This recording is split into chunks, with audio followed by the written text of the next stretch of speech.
சாய்ராம். என் அன்பு செல்லமே, என்னுடைய தங்கமே, எப்பொழுதும் ஒன்றே ஒன்று சொல்கிறாய். எனக்கு அதுதான் புரியவில்லை.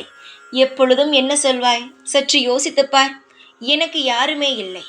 என்னுடைய கோவிலுக்கு வந்தாலும் சரி, என்னை எங்கு பார்த்தாலும் சரி, முதலில் நீ கேட்பது எனக்கு யாருமே இல்லை. எனக்கென்று ஒரு தேவையை ஆசைப்பட்டால், எனக்கென்று ஒரு தேவை வேண்டுமென்றால், கஷ்டமோ நஷ்டமோ அதை செய்து தர ஆள் இல்லை என்று.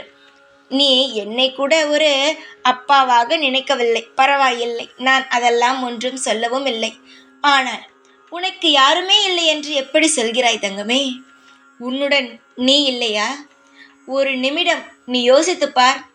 இந்த உலகில் நீ கஷ்டப்படும் பொழுதும் சரி, சந்தோஷமாக இருக்கும் பொழுதும் சரி, கஷ்டப்படும் பொழுது முதல் கண்ணிலிருந்து தண்ணி வந்தது உனக்குத்தான். சந்தோஷப்படும் பொழுது முதல் நீதான் சிரித்தாய். நீ உனக்குள் இருக்கும் பொழுது யார் தேவை சொல்? எதற்கும் யாரும் தேவையில்லை. முதலில் யாருமே இல்லை என்று சொல்வதை விட்டுவிட்டு எல்லோரும் இருக்கிறார்கள், ஏன் நான் இருக்கிறேன் எனக்காக, எல்லா விஷயத்தையும் பார்த்துக்கொள்வேன். சரி, உனக்கு ஒரு உதாரணமாக ஒரு விஷயத்தை சொல்கிறேன். ஒருவன் உன்னை கடுமையாக திட்டுகிறான்.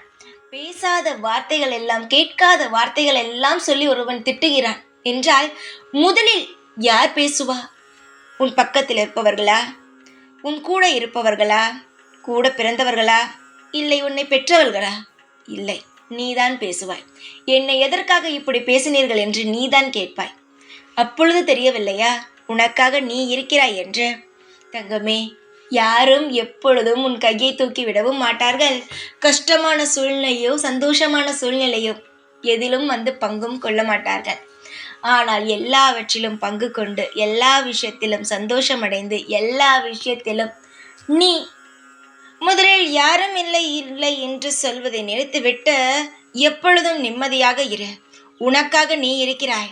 இவ்வுலகத்தில் பிறக்கும் பொழுது நீ யாரை நம்பியும் பிறக்கவில்லை. நீ உன்னை நம்பிதான் பிறந்தாய். உன்னுடைய முயற்சியில் தான் நீ இங்கு வந்தாய். இவ்வளவு தூரம் வாழ்க்கையில் உயர்ந்திருக்கிறாய், வாழ்ந்து கொண்டு இருக்கிறாய் என்றால் அது அனைத்துமே உன்னால் மட்டுமே தான். மற்றவர்களால் கிடையவே கிடையாது. யாராலும் ஒருவனை வாழ்க்கையில் முன்னேற்றவும் முடியாது, அதே சமயம் கீழே போட்டு உடைக்கவும் முடியாது.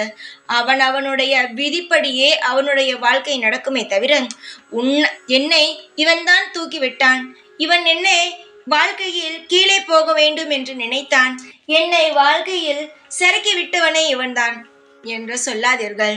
ஒன்றே ஒன்று புரிந்து கொள்ளுங்கள். எல்லா சூழ்நிலையிலும் வாழ பழகி கொள்ளுங்கள். ஏன் சொல்கிறேன் தெரியுமா? எப்படி எந்த நிலைமை எப்படி மாறும் என்பது தெரியாது.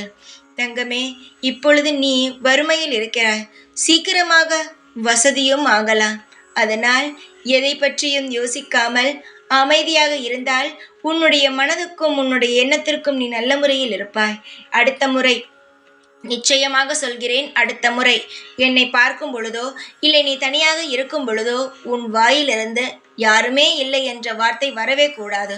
உனக்குள் நீ இருக்கிறாய். நீதான் அனைத்தையும் செய்கிறாய்.